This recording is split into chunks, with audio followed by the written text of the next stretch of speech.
3. If the Browns get a stop, they can force a punt, have another chance offensively. Four-man rush. Love throws. Intercepted. Picked off. Grant Delpit down the sideline. Inside the 10 and down inside the 5. The first Green Bay turnover of the season. The first Cleveland takeaway of the season. And the Browns first and goal down a touchdown in the 4th. Yeah, it's just a breakdown in communication, not seeing what you thought you saw cleanly. He's out there on Tucker Kraft. Oh, what a great job. You're trying to fit that into Dontavian Wicks. A poor decision by Jordan Love. You saw all of the Cleveland defenders in that area. I think that he felt that Grant Delpit would run with Tucker Kraft, and he dropped him and slid right back into that throwing lane on the slant. First interception for Love since November 17th of 2024 in the regular season. And it's first and goal from the 4. Flacco looking to cash in to the end zone. Flag down. Wanted Tillman, tripped up by Evan Williams. They'll inch closer for another first and goal. Pass interference, number 33. Defense, foul occurred in the end zone. The ball will be placed at the 1-yard line. Automatic first down. Well, we got some small bodies leaving the field and some big bodies coming on the field. So we are not going to try and throw the football around down here again like we did last time we were there. And, yeah, just a lot of contact outside. Easy call for the officials. But, hey, if you're the Packer defense, we just did this on the last possession. We had first and goal at the 1 after a pass interference, and we stopped them and held them to a field goal. Flacco turns, gives it to the rookie, Judkins, into the end zone. It's a Cleveland touchdown.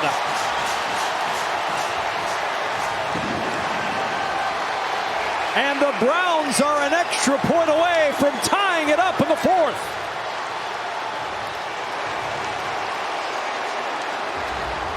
Aiden Huntington is a unique guy.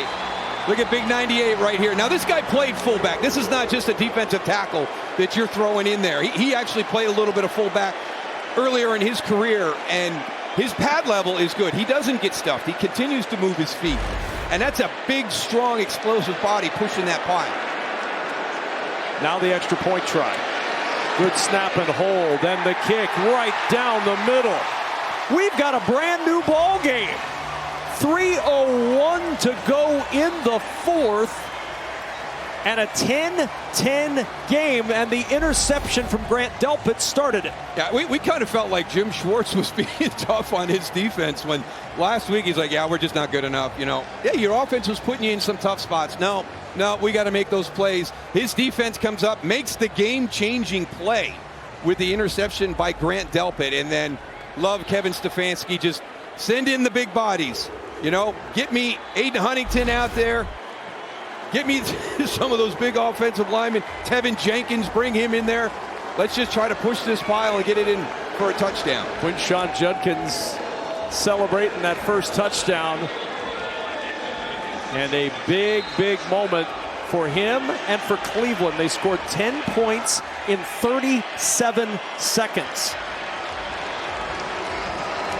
Unexpected for everyone in this building, I'm sure. Savion Williams from the 5. Williams across the 30, and Williams a good return. Still fighting for yardage. On his feet and pushing the pile all the way to the 40-yard line. So a short field to work with as we welcome you back to the booth. What a turnaround late in this game. Cleveland hadn't had a turnover all year. They finally get that turnover, and this time they cash it. What? 10 points in how many seconds? 37 seconds. I mean, we haven't done anything all day long. It's just 37 seconds and we're right there.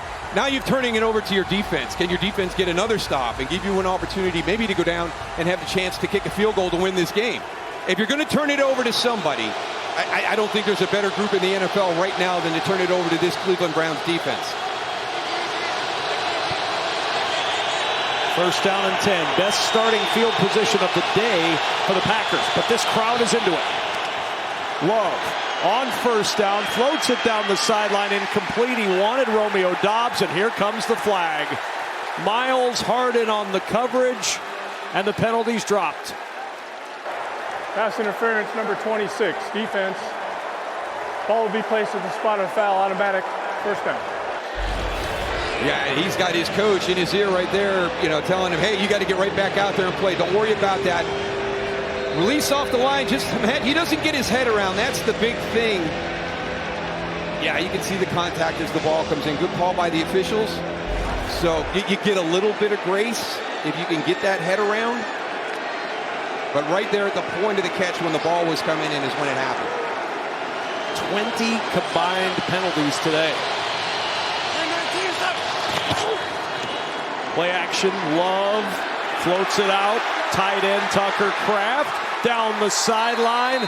Packers well within Brandon McManus's field goal range now.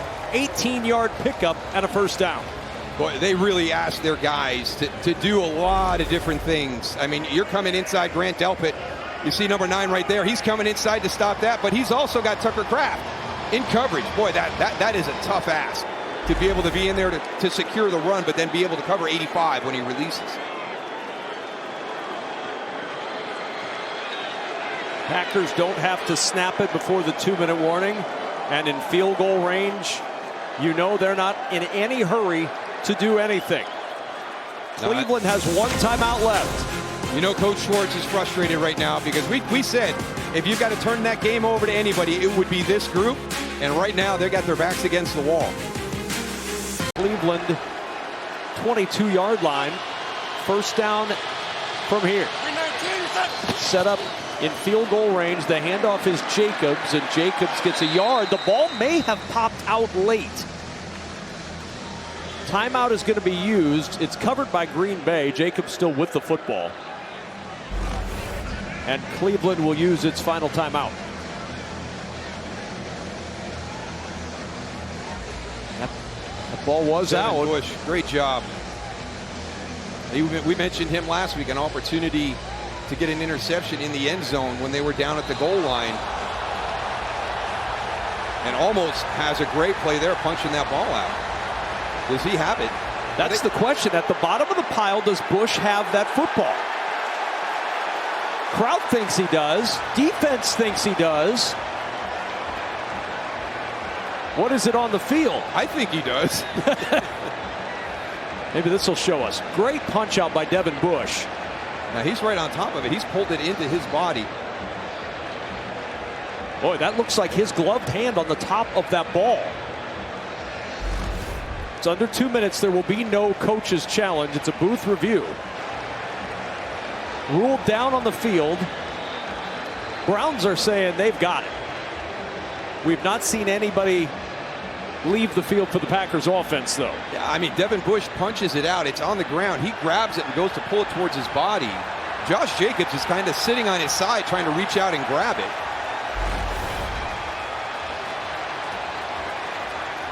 You can see it kind of goes away, and then watch him come in with his right hand right there. Boy, it's so hard to tell what happens at the bottom I of that think that's got to stay the way they called it on the field, because Josh Jacobs does get that right arm back quicker than I thought he did.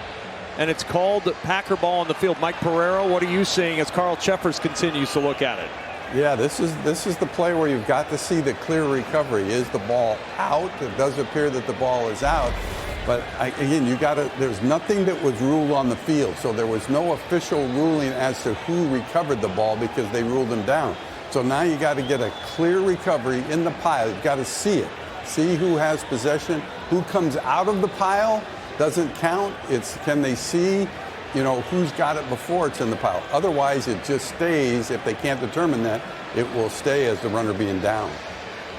Boy, with Mike's description right there, it really looks like Devin Bush has the best case of possession. It really does, but Jacobs. There's not a great look with all those bodies on that pile of any clear recovery, at least from the angle we saw. Now, Carl Cheffers, for a moment, was about to take the headset off.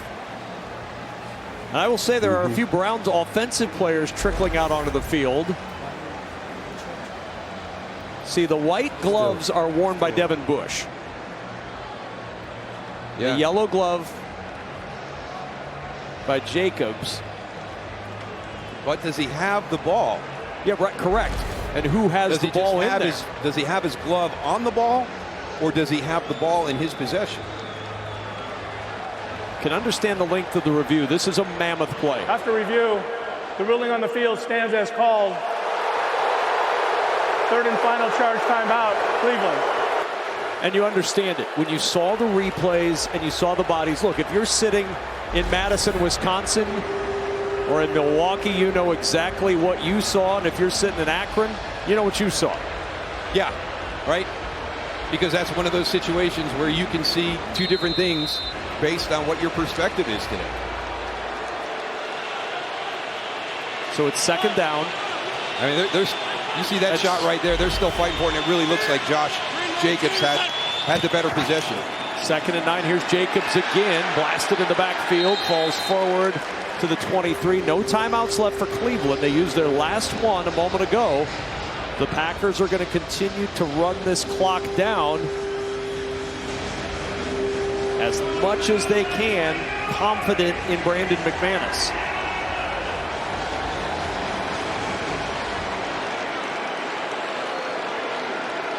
McManus has 9 game-winning field goals in his career.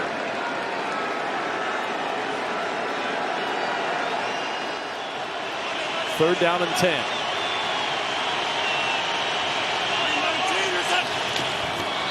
Jacobs again, and we have flags. Yeah, that's going to back him up 5.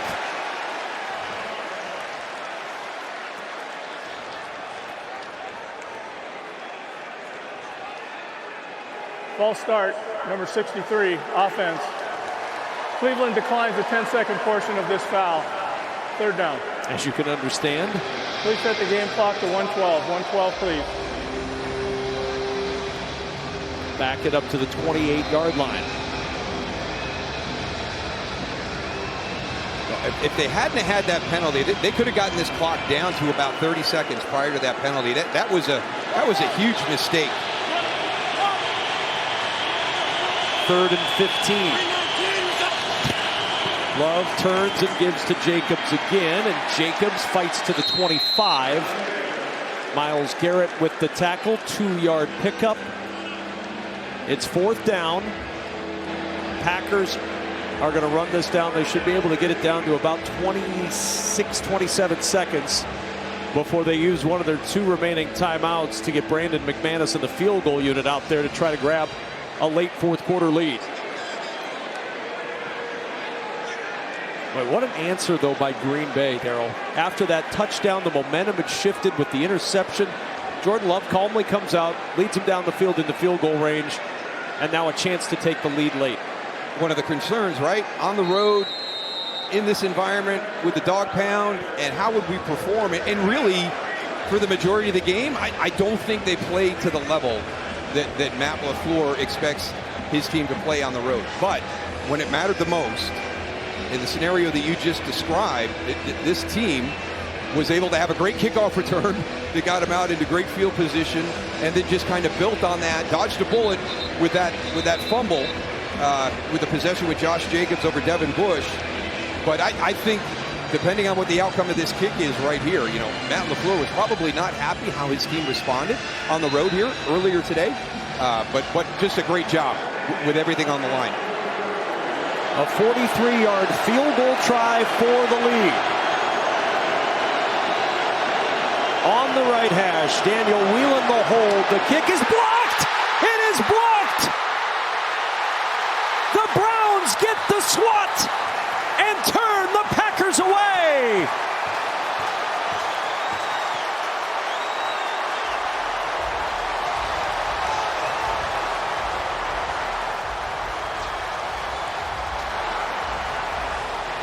One of the areas that we talked about when we were visiting with the Packers, it was penalties and it was special teams. The big hand inside, number 93, Shelby Harris gets the block and almost a scoop and score. Greg Newsome there. I mean, he's got an opportunity, plays it perfect, he goes wide. That's the scoop and score position. You bring the block from one side, and then scoop and score is on the other. And now movement by Micah Parsons. He's going to nudge the ball into Packer territory.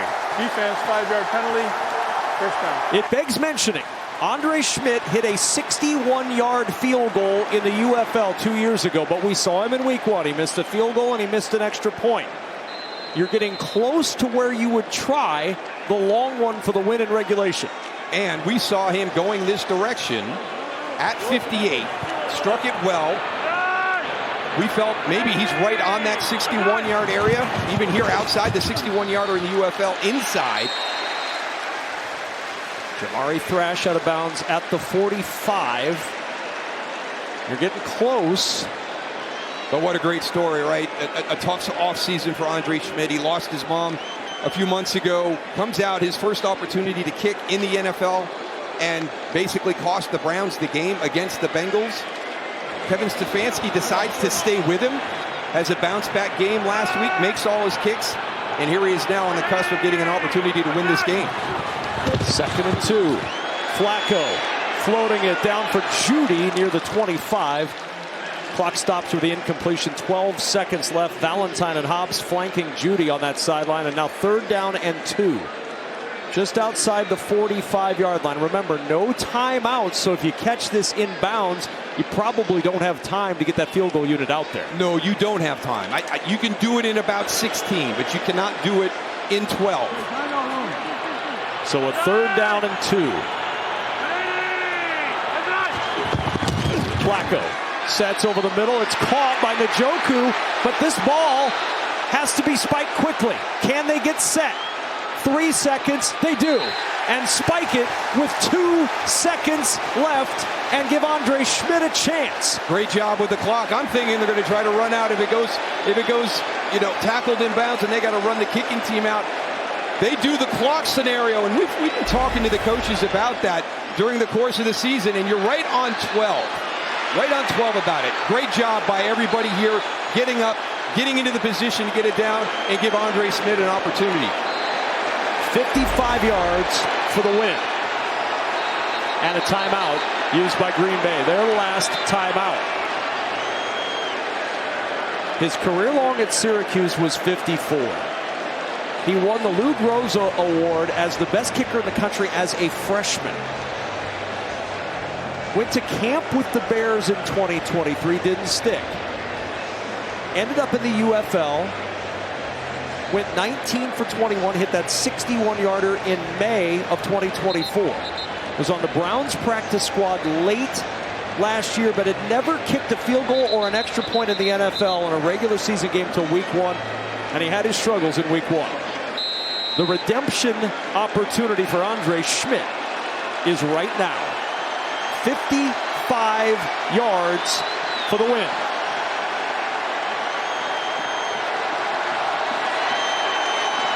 Good snap. Good hold. The kick is on the way. The kick is good! The kick is good! And Andre Schmidt from 55 to give the Browns a 13-10 win. The flag on the sidelines is going to be offsides against the Packers. And Andre Schmidt does it. Defense, penalties declined. The game is over. Congratulations to Kevin Stefanski for making a tough decision to stay with Andre Schmidt after week 1, his first opportunity. I'm sure there was a lot of Browns fans calling for a change, and he would not entertain that thought. And he brought him back. He made all his kicks last week, and with the biggest opportunity here today, a 55-yarder to win the game and steal one from the Green Bay Packers. Just a great job of resiliency by Andre Schmidt, but what a great job by Kevin Stefanski and this organization to have the patience and belief to give him a second chance. Highway robbery today in Cleveland, and Joe Flacco's 30